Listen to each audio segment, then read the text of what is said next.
Hello, this is Rodrigo from Frame Freaka Studio, and today we have two amazing guests here from Brazil.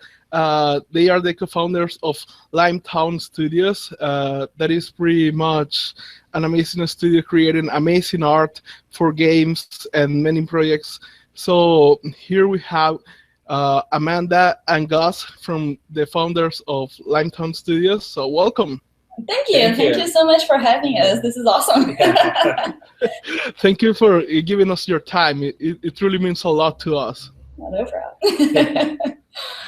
So first of all, I would like to ask about the history of how did Limetown Studios get started?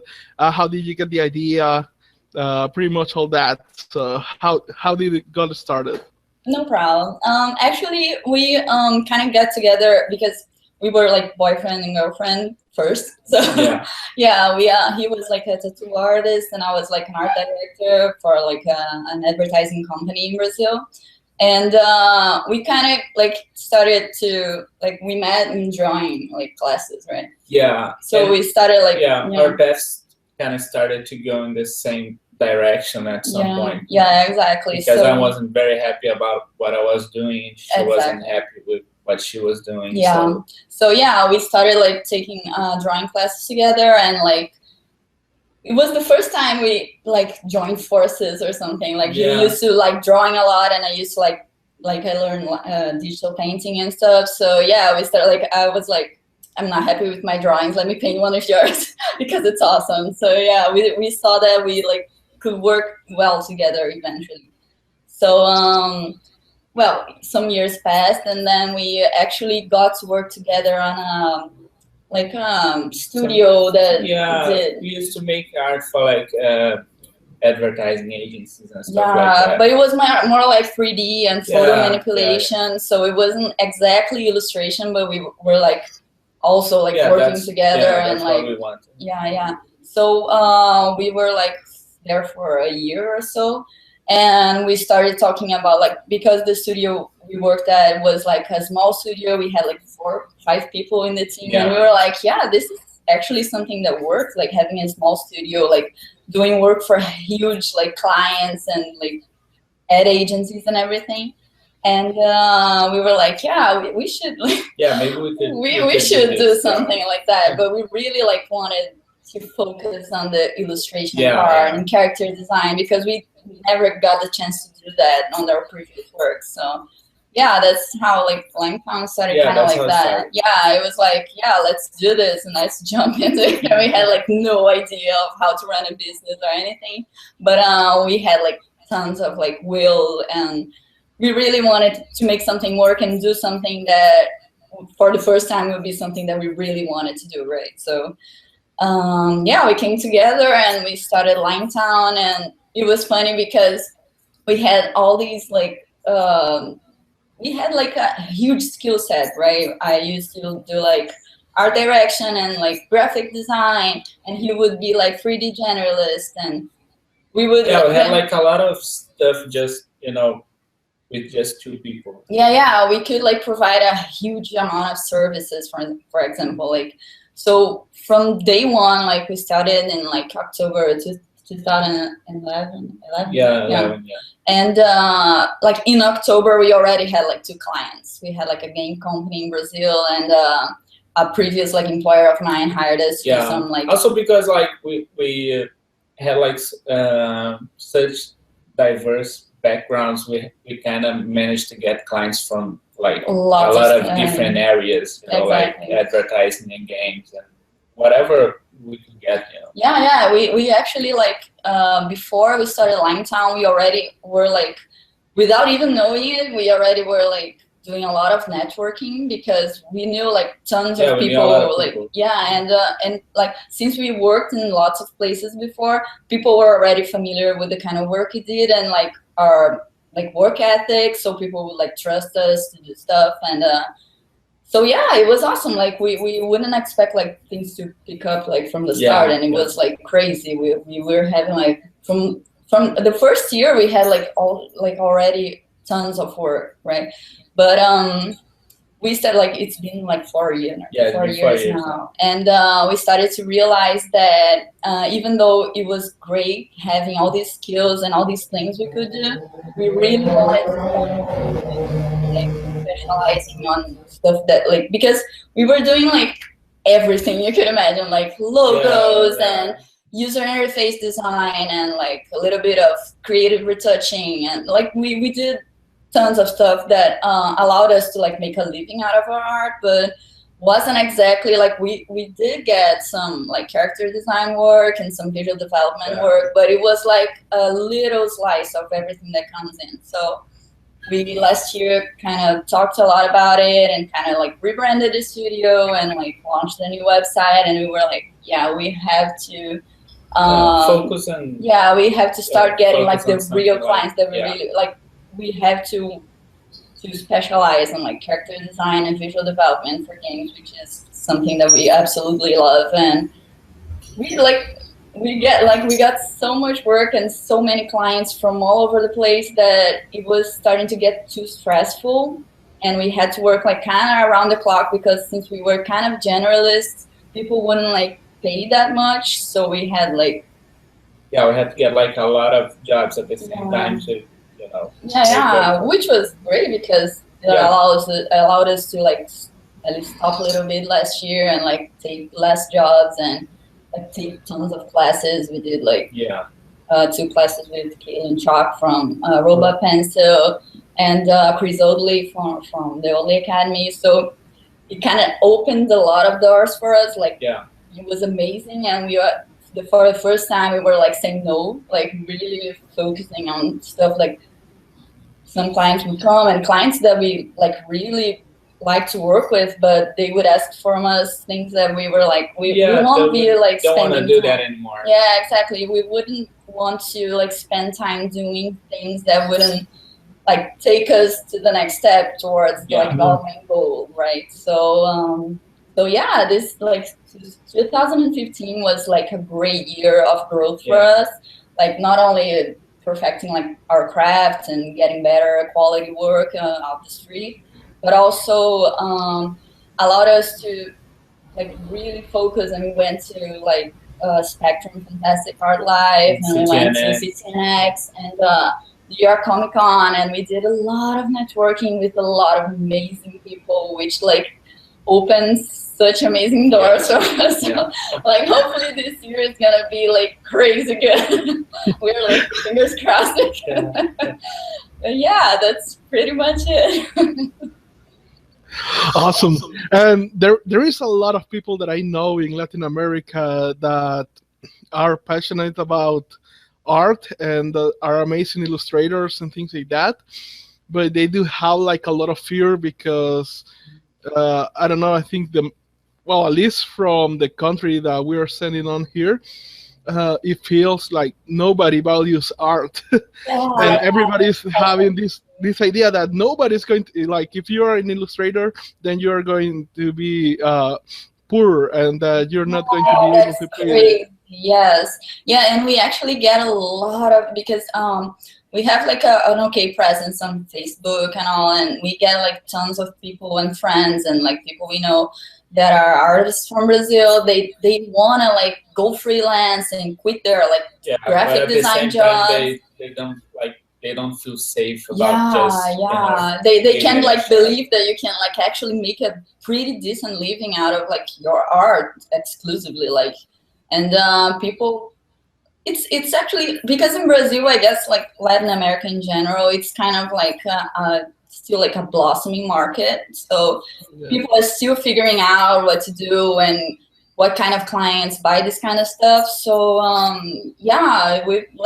we always like try to encourage everyone, and like you may not go freelance, like full on freelance from like another day, like from one day to the other.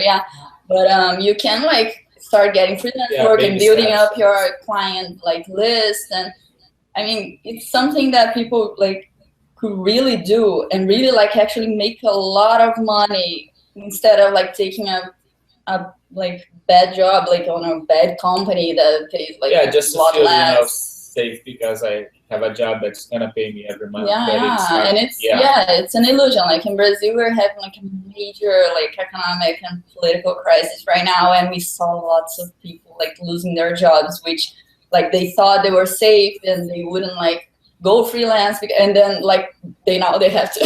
Yeah, now they have it's to. Like, and it's way better because you can like, oh, if the market in Brazil is not working right now, you can aim for international clients. I mean, we have the internet, we have social media. It's like all accessible now. Yeah, so it's great to see. Like, I know sometimes you have to like to take a step back and then go like way forward. So it's been like terrible year like last year for everyone, but it's also been a year for great opportunities. I mean, I'm glad to see things are working out. Yeah, because it's fun, you know, because the other guy, the animator, which is the guy whom we founded Frame Freak Studio, I met him like so many years ago, but about I don't know, like 2006 or so, we were working together, and we were talking about the idea of building someday a business.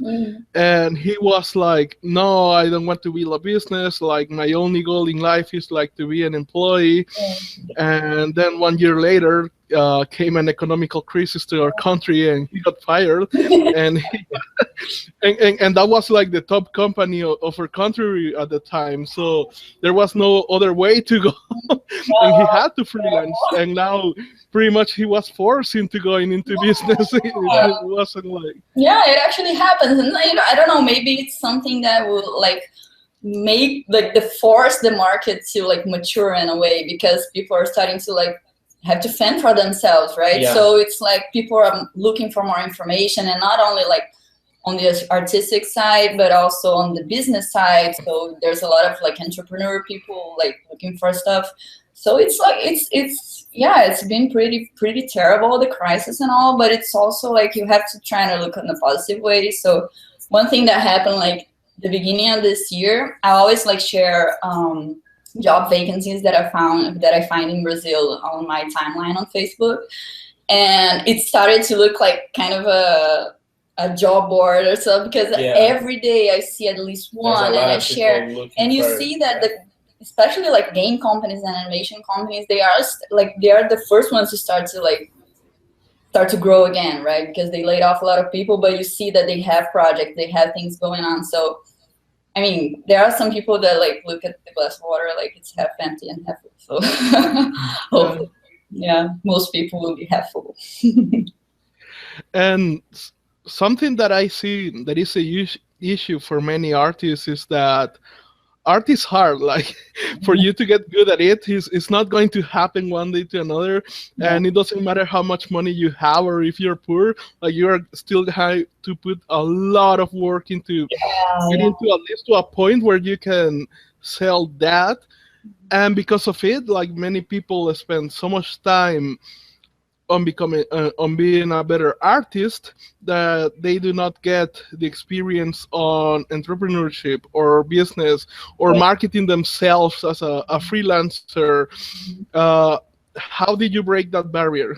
Yeah, actually for us it was I mean it's kind of a circumstance thing, and was kind of like a stroke of luck in a way, but we actually did the opposite, because when we started Limetown, our portfolio was like lame. It was really like bad, terrible. But we actually we were able to like market ourselves a lot and do a lot of networking beforehand.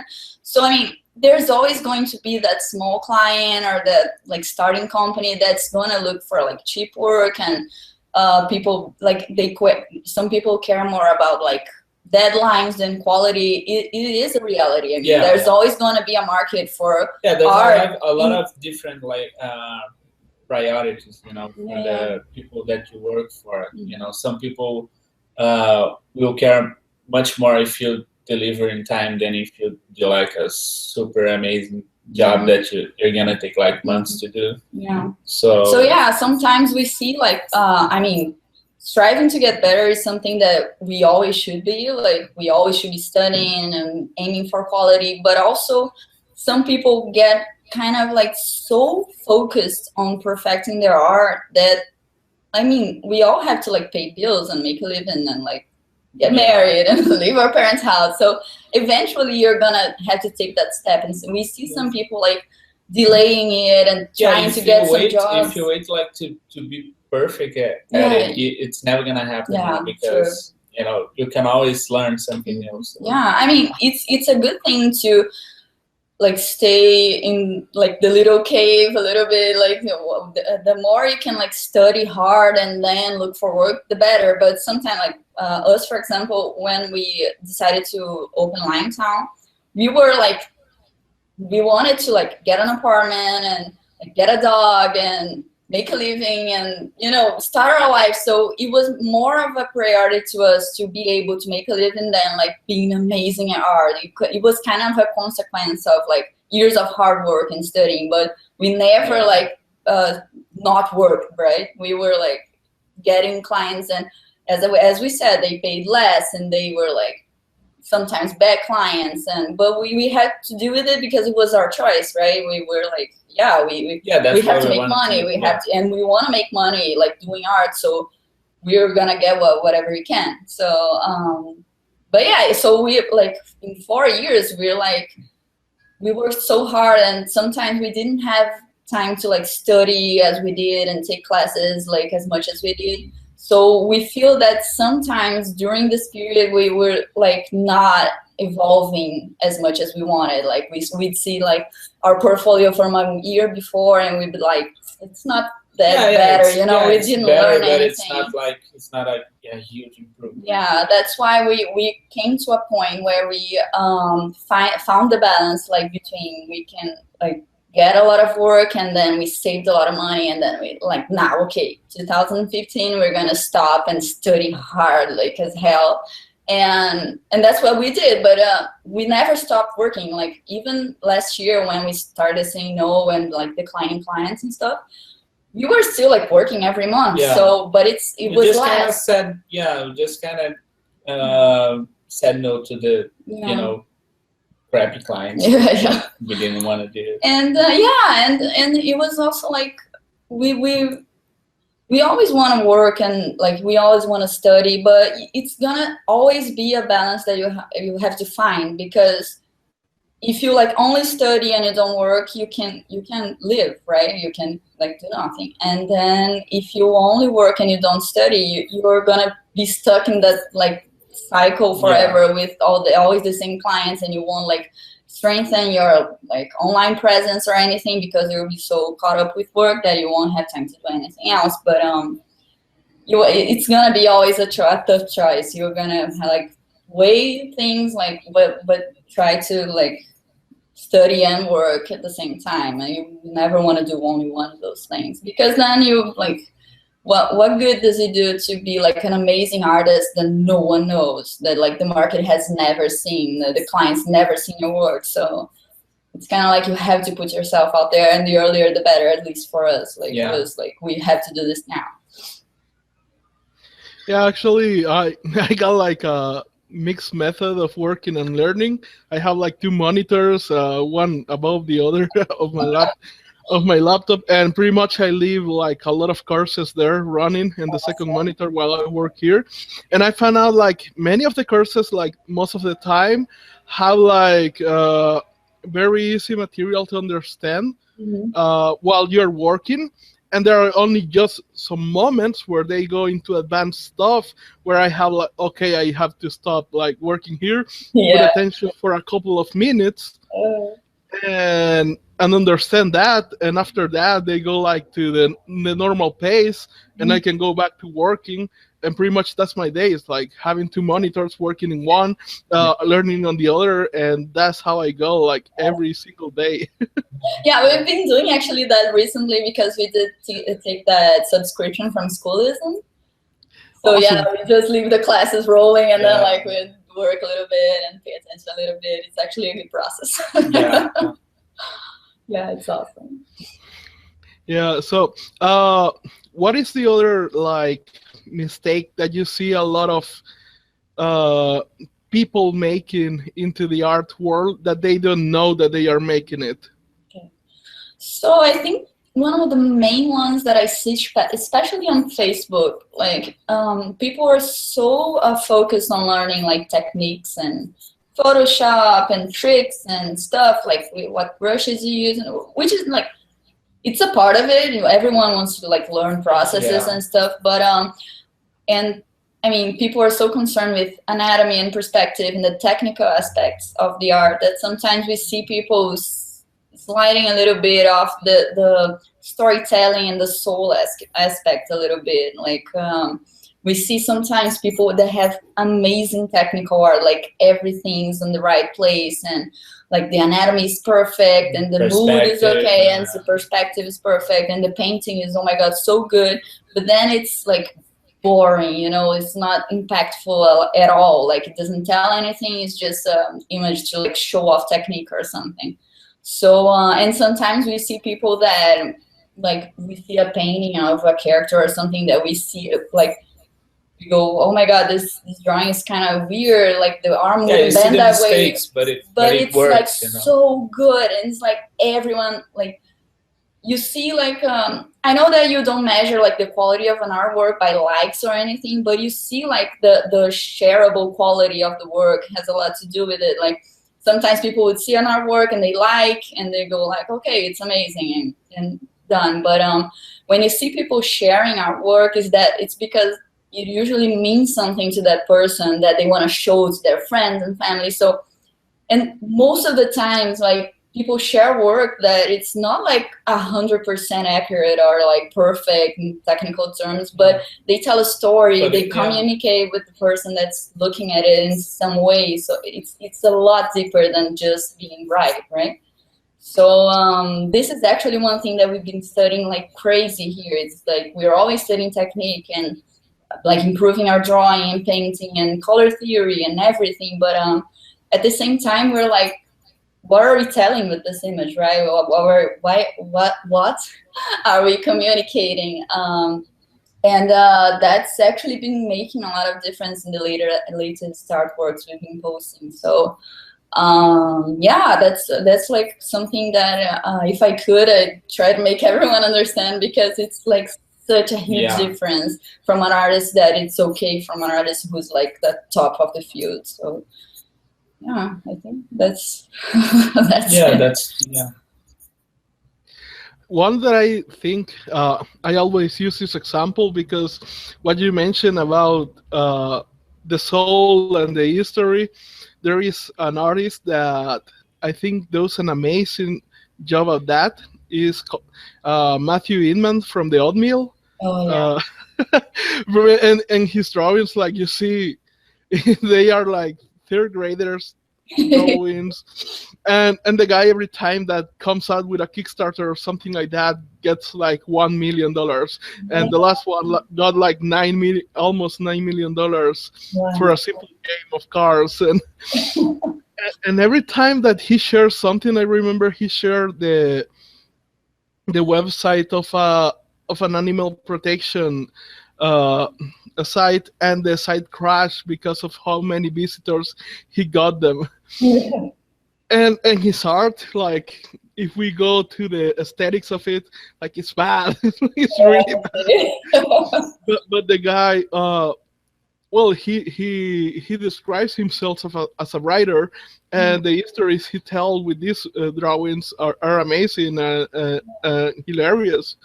And because of that, I see like he gets an amazing results, and then there I see the artists who are amazing, and it's like, no, it's not good enough. Like it's still bad. And it's like, have you seen this guy?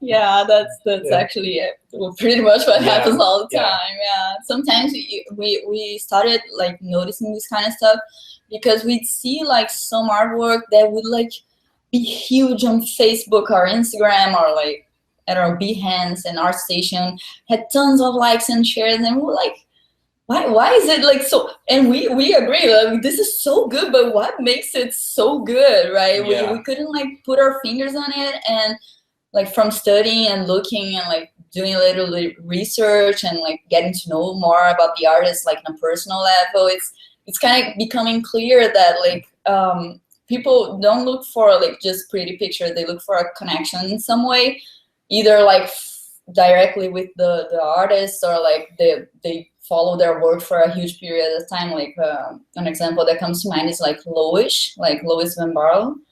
She's like an amazing artist, but her work sometimes can be so simple, and it like gets but it's so good. Tons of attention. And she's amazing, and she like launched an art book project on Kickstarter, and she got like funding in less than 2 hours. Like everyone loves this girl. Like her work is amazing, and it's like super simple compared to these amazing compositions and crazy like visual effects, artwork that we see around there.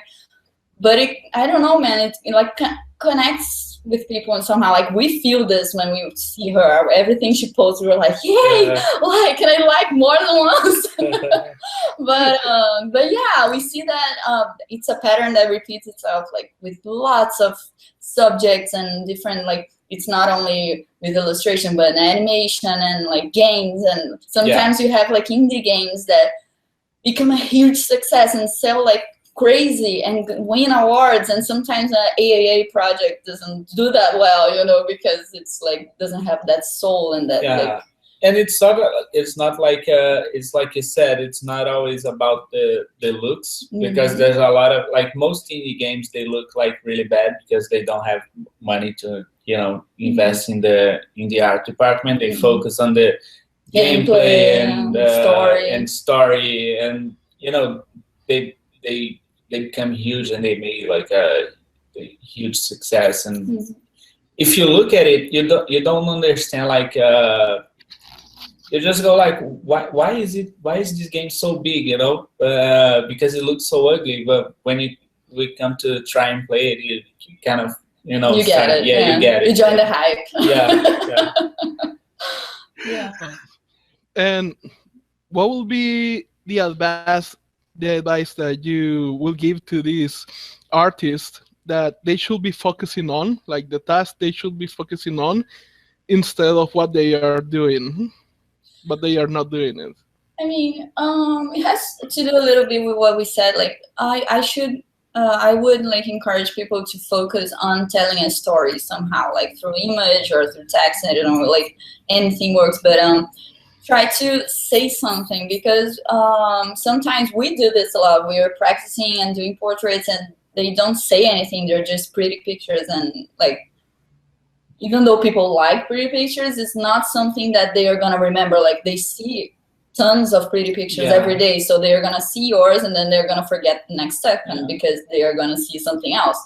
But if you do something that really communicates and like makes a connection with the person, she's gonna like, or he or whatever, but the person's gonna take this like throughout the day and share, and like years from now they're gonna remember like, oh, I saw this amazing illustration, and like it's gonna stick with them. And that's like, in my opinion, that's how you get like you stand out from the crowd, right? Because nowadays anyone can like own a computer and on like a software and do art, or like buy pencils. Anyone has access to like online classes. So if someone applies themselves, they are gonna be like a professional artist in no time. But there's a lot more competition than it was like a few years ago. Nowadays we see like tons of new artists coming out, and they're great.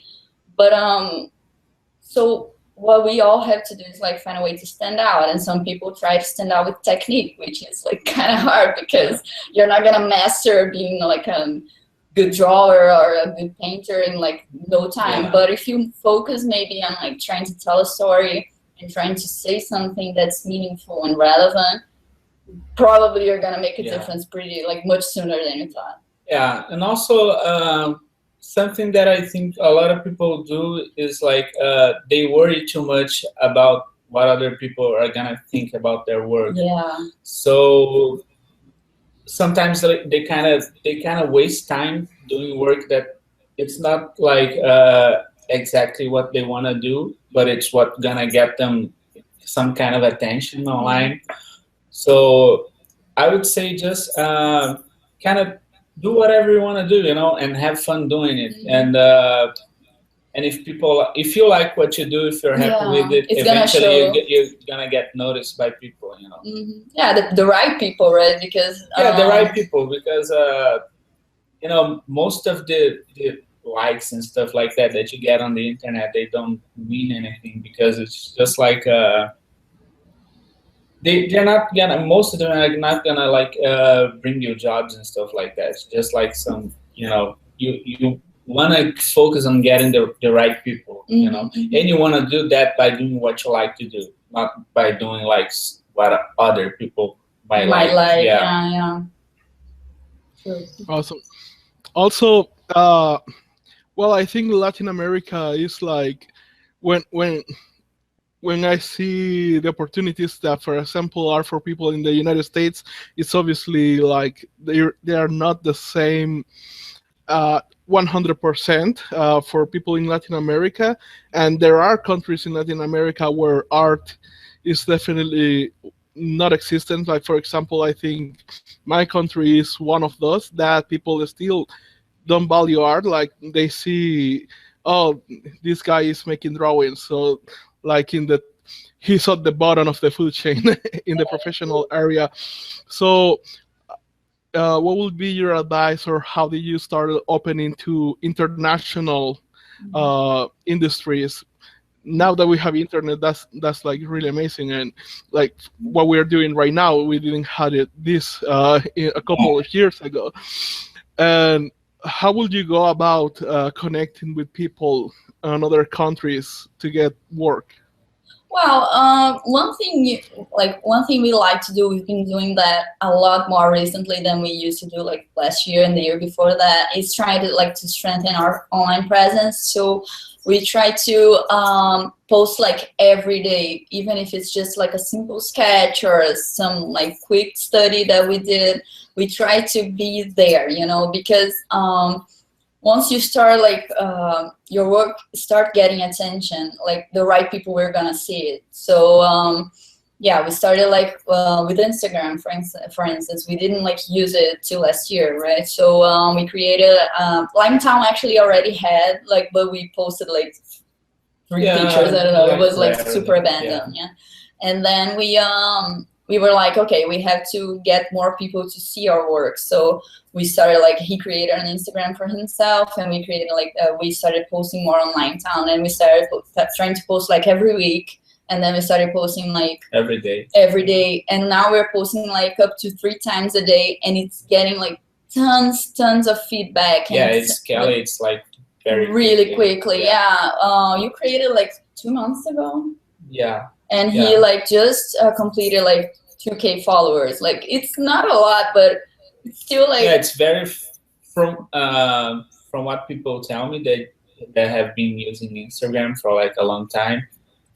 They told me that 2,000 followers in that short period of time, it's a lot of people. It's a lot, yeah. And also Facebook, for instance, I've been using it way more than the other social media. And what I did was you can look up art directors. It's really easy to find contacts from companies or publishers that you want to work with. And sometimes you can email them directly, which is not it's a really good method, but the bigger the company, the more emails the guys get every day. So it's kind of hard to stand out a little bit. So what we do is we add these people, and we sometimes approach them, sometimes we just leave it be, and we post artwork constantly on our Facebook page and our personal profiles. And every now and then the right person, if we're posting constantly, if you're constantly there, people will remember you when they think of something that they want to hire. So it's been happening happening a lot, all the time, from the very beginnings of Limetown. So for instance, in the beginning, we wanted to work with advertising illustration, it was our main goal. And so I looked up a lot of art directors, and I already knew a lot of them from the time I worked in agencies.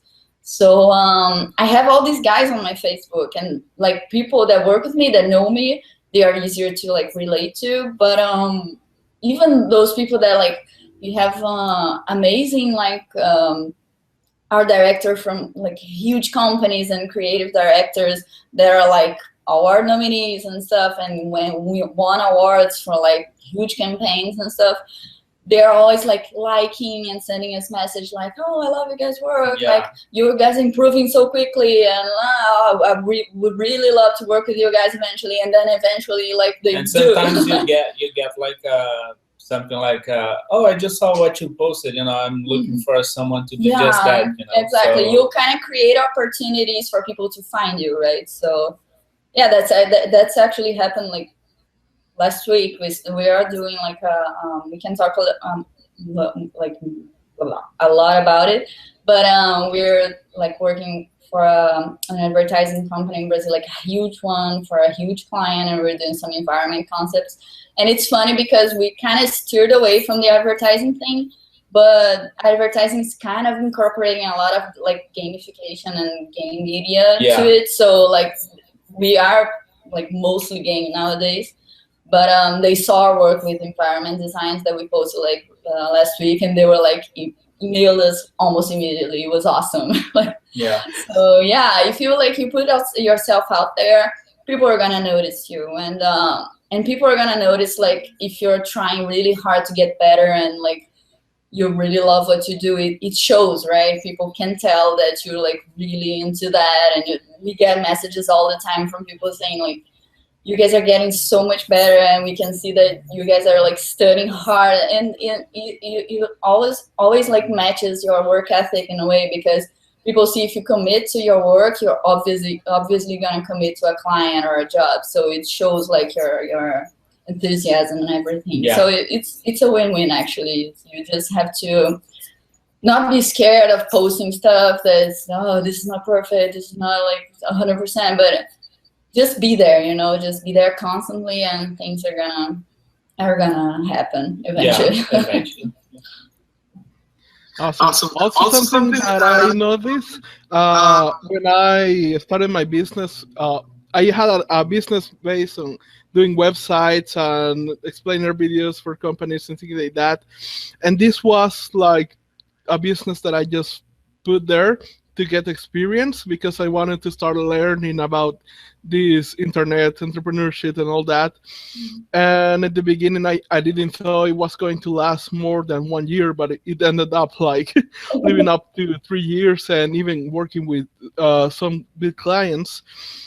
And the thing that I wasn't passionate about that. Like I truly didn't care about websites or doing that type of videos. But still, I was happy about what it allowed me to do on my life. And because of that, I was able to put like a lot of work that I wasn't like, never in my life I did put that kind of work. But then I jumped to this, to Frame Freaka Studio, doing cartoons and all that. And that is something that I'm truly passionate about. And I found out like I worked so hard in this, like, and the amount of work that I put into this project, if I had put this type of work in the previous business, I will have burnout really easily. And this I feel so easy to do. Like it feels so easy to put a lot of work. It's been years since I was able to put like all-nighters, and I was able to do it now because it wasn't like I had a lot to do, and I had to do it by some date. It was more like I was so inspired doing a lot of things in that moment, and I couldn't sleep, because if I went to bed, like ideas came popping out, and that didn't happen. So I think it's a lot easier to put a lot of work when you truly love what you do. Yeah, true. We really identify with that, because it actually happened with us. Like the burnout thing, we started like, we were like, we love what we do, but we were so stressed out that we had like started having like health problems, and like we couldn't stand being near a computer in our free time. So that like obviously we weren't studying, and we weren't getting any better. So we were like on a cycle of like, we had clients, but we weren't getting any new clients because we didn't post any work, and we're just kind of like, working for like the same people and doing the same stuff that wasn't like any of the stuff that we wanted to do, and we had like a lot of all-nighters, and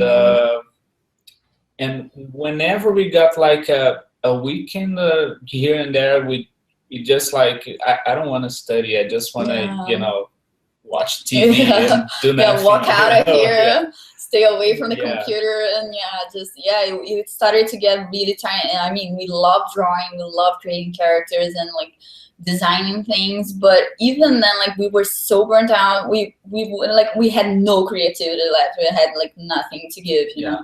So that's why, like, it was like the end of 2014, and that's when we were like, okay, we already know that we can like make a living out of this, and we can keep doing this forever, or we can like change things and be happier and be healthier and like really focusing on getting really good at what we like to do, which is like the point of it all, right? So it's been like a major change. Like it's been so completely different, like our mood and our enthusiasm and like our will to do stuff and create stuff. We already started like creating tons of like personal stuff that we didn't do like for years. We had a lot of ideas, but we didn't have like the energy to put into it, and now we do. So it's it's been like amazingly great. I mean, we wouldn't change a thing because it allows us to be here right now doing this. But we got to a point that we were like, we have to make a change, or else we're not gonna last much longer than this.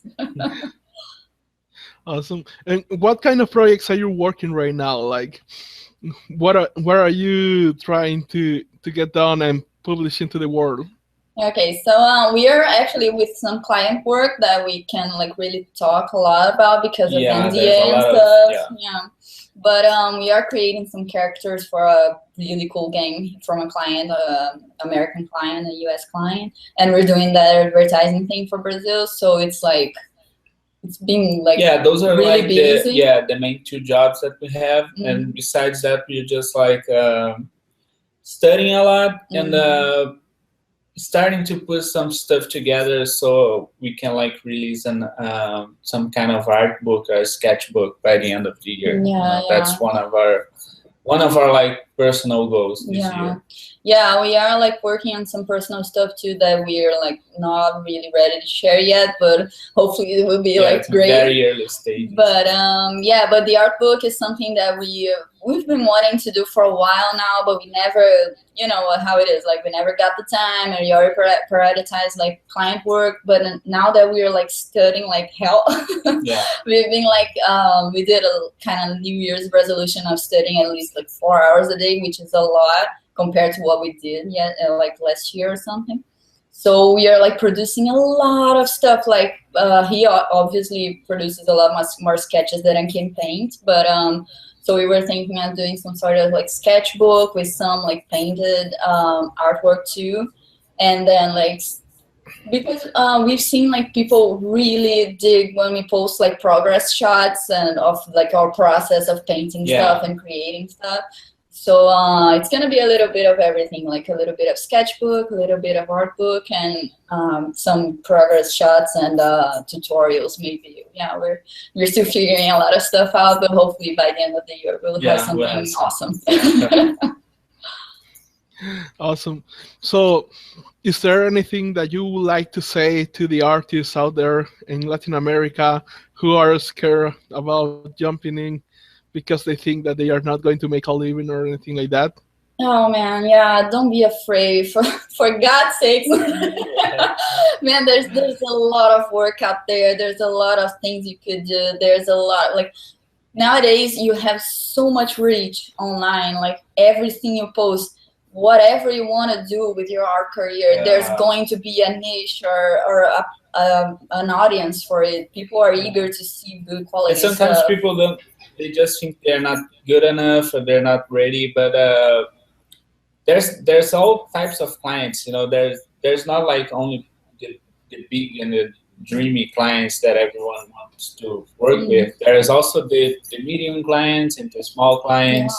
And if you're just like starting out, you can get the small jobs and then work on your way up. And chances are even if you're like, you dream of working for like Blizzard or like Wizards of the Coast or Pixar or Disney, like they aren't gonna hire probably someone who has no experience. So it's like, you have to start somewhere. Yeah, it's not only about art quality, it's about like professionalism and work ethic and being able to like meet deadlines and be an accountable person. There's all these skills that you only acquire while working with actual clients. You may know a lot of the theory about it, but unless you're confronted with like day-to-day issues and problems and dealing with clients on a daily basis, there are like easy clients, there are like hard clients, there are people who are hard to deal with, but you like really want to work with them. So you only acquire these skills by working like a lot. And sometimes what we see is that some clients value much more your work ethic and your accountability than the quality of your work, because sometimes they have to meet a deadline, and what good does it do to like turn in an amazing piece of art 2 weeks later? You know, it's not gonna happen. So some people like just get a little bit of tunnel vision, only like focusing on craft and like technical stuff, and there's a lot of other skills that you have to acquire while working. So don't be afraid to put yourself out there. And the earlier you get a sense of what your audience is and what kind of like work you want to do, the better. Like, and don't put a lot of pressure on yourself, because that doesn't happen like overnight. It takes time. So just like keep improving, like a little bit every day. You know, just like think like today I'm better than yesterday.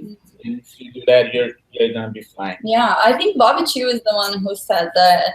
Like if you focus on getting like 1% better every day, like 1% is nothing. It's like you learn a new tool on Photoshop, it's like 1%. You learn a new color quality, it's a 1%. By the end of a year, you're like 3.5 times better than you were the last year. So it's kind of like, it's just a little effort you have to put in every day. And we know that it's kind of hard to keep yourself motivated, and like, it's really frustrating, especially if you're starting out right now, to like be able to build something. But it's not like you have to put in the mileage, right? You have to put in the hours and you have to put in the effort to go somewhere. So just like if you create a habit of doing like studying every day, posting every day, like doing a little bit of network everywhere you go, it's gonna build up to something amazing. It's like there's no mystery to it. No one, like all these amazing artists we know, they didn't happen overnight. Like they built that. And some people, like it's that thing where you like, if you want to lose weight, people usually look for the easy ways, like if you cut carbs or if you cut like gluten. But no one really wants to go to the gym and spend hours there every day. So it's kind of like the same thing. You have to like build something constant and like coherent and consistent to be able to go somewhere. So just keep doing what you're doing, and like people will notice you eventually, for sure. Also, what opportunities are there online that like Escalism or Chris Oddly or Kickstarter, things like that? What opportunities would you recommend people to start checking online to learn about art, and also to start getting jobs on the internet? Okay, so there's for classes, there are like tons of online classes. It really depends on what you're willing to spend and like what you're looking for, because each school kind of has its own focus, right? So like there's a bunch of schools right now. So you can find pretty much anything you're looking for. We like to recommend for people who are just starting out to check out like controlpaint.com. It's a website that I forgot the name of the founder, but the guy posts like free online like video classes about digital painting, like how to use like brushes on Photoshop and painting like masses, but really basic stuff. So for people who are just starting out, it's an amazing resource. For like classes, we took the classes we took that we most love in the world is like the Robot Pencil mentorship with Kalen. We did like environment design with him. But his class and also Anthony John's class on character design are amazing. They give you a real good sense of production design, like actually working for a client. It's not just the pretty stuff, it's actually how you present your work and how to they usually do simulate being an art director and asking you for work, so you have like feedbacks that are really professional. They're really good. Chris Oatley's Oatley Academy has really been like a game changer for us. We took the painting drawing. We actually took Magic Box before, which is like a digital painting course. It's not really basic, but it's like everything you need to know about digital painting. Like he goes through everything, like painting skin and hair and fabric and environments and portraits, and he brushes through it all. And it's a really great class, and it's self-taught. And we did take painting drama afterwards, which is like a class on like composition, but that's putting it kind of roughly. It's a really great class on illustration and like composition and stuff. And this one is taught by him. And Schoolism has awesome classes. We did Sam Nielsen's Advanced Lighting. We did gesture drawing, and Nathan Falk's color design with color and light. It's been like every class is really different. They use like different methods and teach different things. There are like I think 3 classes right now about color and light, and each one of them are like super good and super different, and they all help you to like build a stronger sense of color and light in their own way. And the classes, that's pretty much it. Yeah, for classes, you can also find like those other like websites. Yeah, there's CGMA and normal workshops, but we don't have a lot of experience with those. Gumroad and stuff. Oh yeah, there's tutorials on Gumroad. I mean, that you can find like if you look on Gumroad, if you look like hard enough, you'll find like a lot of good stuff that are like very cheap compared to like $10, $5 tutorials. They are more superficial, but they're really helpful. Yeah. We really recommend those too. And I think that's it. We've taken so many classes throughout the years, but those are were the ones that really stick, right? It made a huge difference. And about like client work, we used to use like some job boards on like conceptart.org, and ArtStation and Behance have a job section.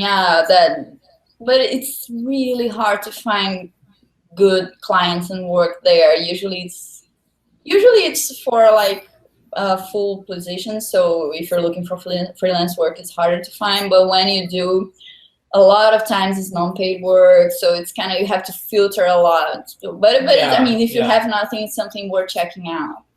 But yeah, I mean, if you already have a pretty good idea of what you want to do, like the kind of work and the kind of client you want to do, the best thing would be like, oh, I really want to work for Wizards of the Coast. So you check out the work they're doing, you try to match their quality and their style, and like you cater your portfolio just for them. Exactly. Those companies usually hire people who can already match their style. Yeah, exactly. So I would recommend that. I mean, we've seen amazing results for people who've done it. So for us, for instance, we don't have a specific client that we want to work with. So it's harder for us to cater our portfolio to a specific thing. But we know we want to work with visual development. We have this cartoony style, like digital painting. And we usually go the other way around. Like people find us because of our style. So it's easier for us to like, we really like creating things from scratch. Like people give us a briefing and like do whatever you guys want to do with it, and it's amazing. Yeah. But there's a lot of people who really like have those dream jobs, so I would like recommend them from like cater your portfolio to them. Find them online. It's really easy nowadays to find the art directors and like people like who makes the actual decisions in each company. and you approach them via Facebook or email or like conventions if you have the chance to go to one.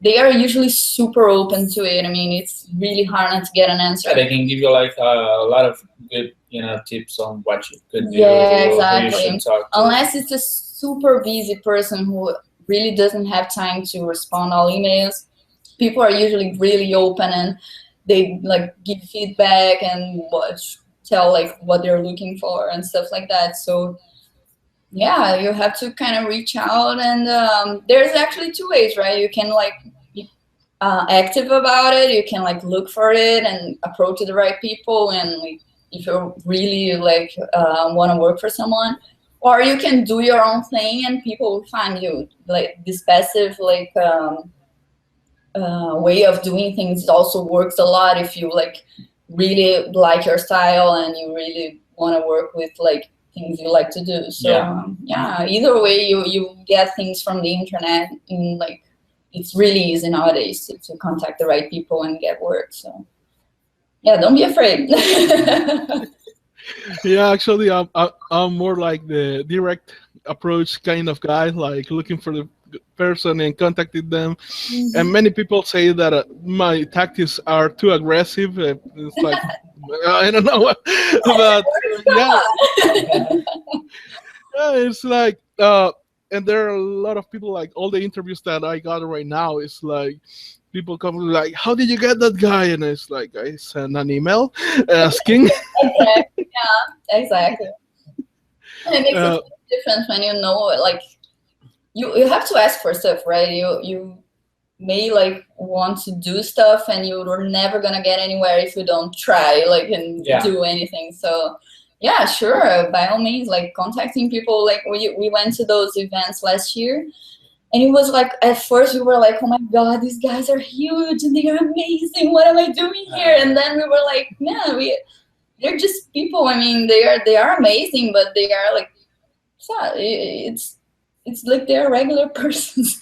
Yeah, so you just like, approach them and talk, and it's regular amazing. People like you. So yeah, I mean, they have the same interests. They like art like you do, so you have like a lot of things in common. So, and like, I don't know, everyone we approached were like so sweet. Because at first so you're like, I'm not sure if I should approach that guy. He's super busy and and kind of intimidating. But once you do, they are all just like super. They're just amazing people. Yeah, and I mean, if you like, you have to develop your like ability to talk to people, and like it's hard for some people who are super shy and stuff like that, but it's easier on the internet, like via email or stuff. So yeah, it's way easier. Yeah, people just have to ask sometimes. It's simple as that. Just go for it. Is there anything else that you would like to add that we haven't touched in this talk? No, I guess. Yeah. No, not really. Yeah, we already talked a lot. But just thank you for this opportunity. I mean, it's awesome to be able to like talk and like share a little bit of our experience. Yeah, it's always good. And hopefully it will help someone. If it helps like one person, we're already good for it. Awesome. Thank you for giving us your time. I know that you were like really busy doing a lot of work. No problem at all. Thanks a lot for being here. Thank you so much for inviting us. Yeah, it was great. It was awesome. Okay, so until the next time, see you later. See ya. See ya.